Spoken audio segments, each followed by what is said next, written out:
The thing of beauty. The 480 gallon tank is now filled. Gonna go ahead and monitor for leaks. See how we're doing.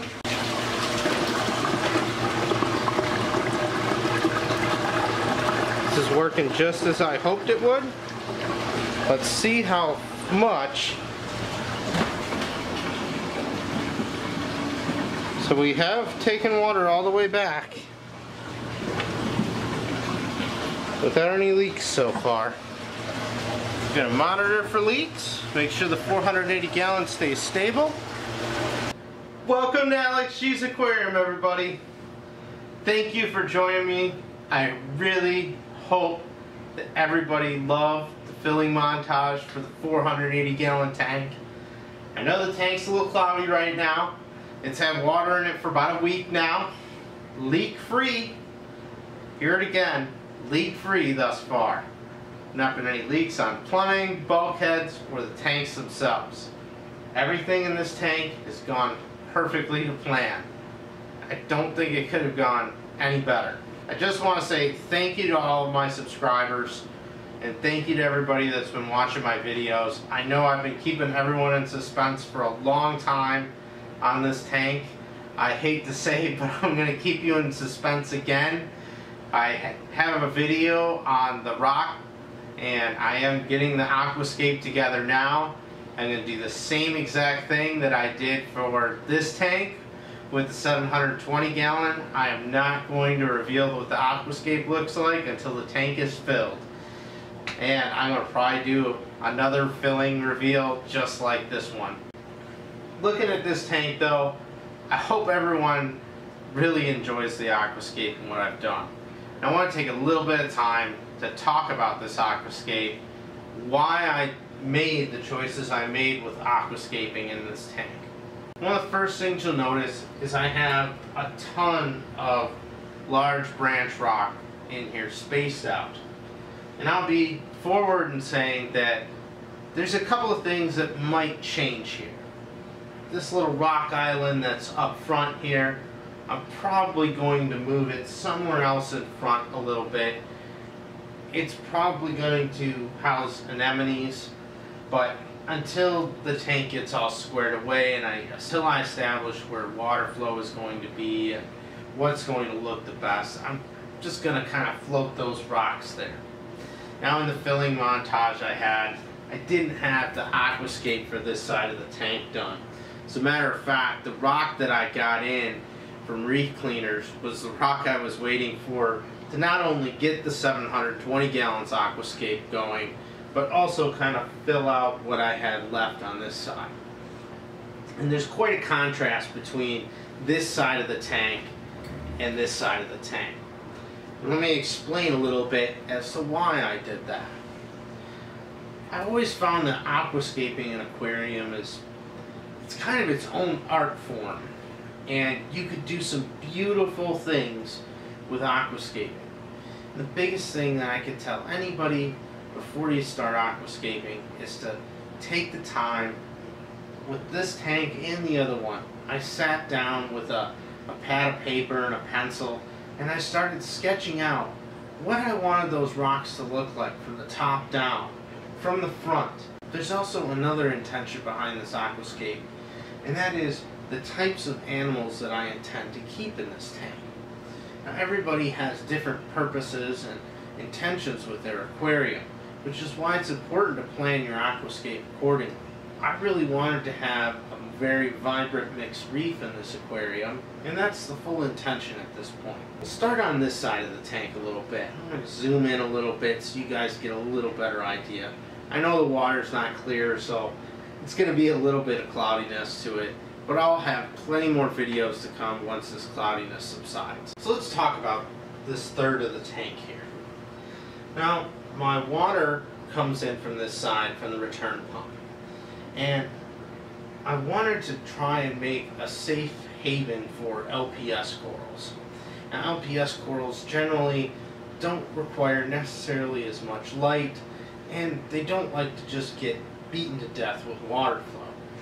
And I really took this third of the tank and said, this is where I want to keep my LPS garden. I made a basic cul-de-sac. I didn't make it very tall. I kept it lower. Partly because I want those corals to have plenty of room to grow upward in this tank, but at the same time I want to shield them a bit from harsh water flow.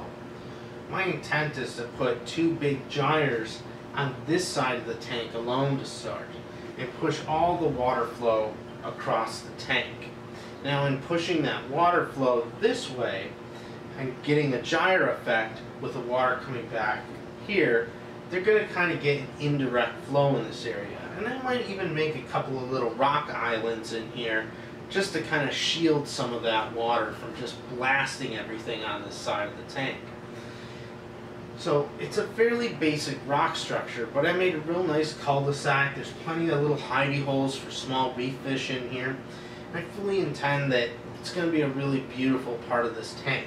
Also, having a nice open sand bed area here is going to give me a nice opportunity to put some clams in, and even some sand-dwelling corals. Transitioning more into the middle of this tank, I have 2 large shelf pieces here. I really love the look of shelf rock in a tank. I think it has a natural reef look to it.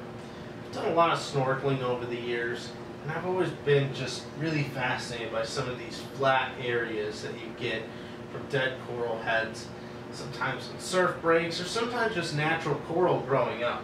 I also found that it could be a really nice area again.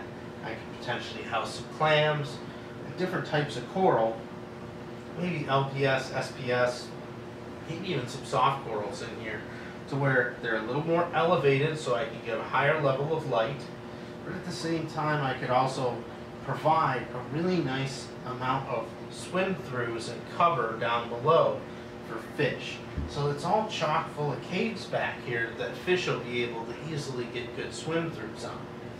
And that's really kind of the intent with this aquascape, is that I didn't want to just have one basic aquascape. You could throw a pile of rocks into any tank and it could look really nice. And it all comes down to what you, as the aquarium owner, want to keep in your aquarium and how you want it to look. I really felt that these shelves played a nice role in here. Also, getting into the shelves here, you can start to see some of the branches protruding out. Now, my original intent with this aquarium, and I'm just being completely honest, I never thought that I was going to do a heavy branch aquascape. The branch rock that I got for this tank, when I first looked at branch rock, you know, I kind of had a few reservations about it. I've seen some beautiful aquascapes in other people's tanks on sites like Reef to Reef, but I've never really had an experience with it myself. And when I was at the store and I started to look at this rock a little closer, I had kind of initially said, well, I'll pick up a couple of branches, and those branches I could kind of spread them through the rock. And I think it'd be a nice touch to make some arms and have kind of a more natural look to it. But when I started digging through that bin and pulling out those giant pieces of branch rock, I was just going, I could buy a handful of these. And I won't need to do gluing or cementing, siliconing, or any type of attachment with this rock other than laying it down nicely. And that's exactly what this whole tank is. None of the rocks in this tank have used any kind of cement, epoxy, or silicone to hold them in place. Now, I will admit, there is one rock structure I probably might add a little epoxy to, and that would be the shelves, just because depending on how weight gets on them, they might have a little tippiness to them. So that might get a little epoxy. But all this branch rock is completely locked into each other. And there's not many pieces in here. As a matter of fact, I only have about 100 pounds of branch rock in here. So it really turned out beautiful. And it's difficult to see with the cloudiness of this tank right now. But remember, this tank is 4 feet front to back. I have almost a foot of open sand or open front before you get to the rocks. And the branch really, I felt, served a few purposes. With this being an SPS intended heavy section, I wanted to be able to provide very good water flow. And SPS corals need very intense water flow that not only just gets over the top of the colonies, but also gets through them. And if I had a real sheer rock face, it is possible to provide that flow, but having an open and branchy aquascape allows water flow to go through that much easier. And as those colonies eventually grow on here, as I'm intending, it's going to make a really beautiful amount of space for this SPS coral to grow. I did limit the height on here so that all the corals that go in, even if I put them on the top, will have several inches to grow before they need to be fracked. And a couple of these branches, if I had to, could be kind of shifted down.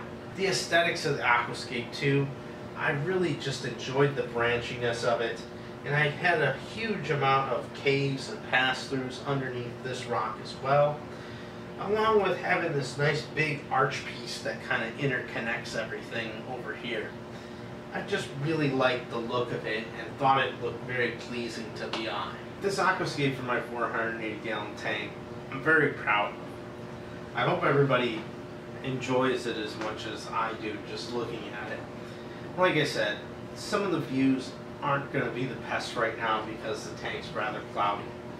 But I will say, with the low iron glass on the second day after it was completely filled and it was still clear water, when I cleaned up the glass here, you couldn't even tell that it was there. I'm going to go ahead and just kind of zoom into this a little bit, take one more set of pictures from the back as well, just so you guys can see some of the aquascape at its depth.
I really hope everybody enjoyed today's reveal video. I really want to hear everyone's comments and questions on the aquascape, so please leave them down in the comments down below. If you like my aquascape, go ahead and give the video a like. If you didn't like the aquascape, well, you can dislike it too. I've been really working hard to try and make a nice environment for this reef, and I hope everyone felt that the wait for the reveal was worth it. Thanks again everybody for watching, and I will see you on the next video.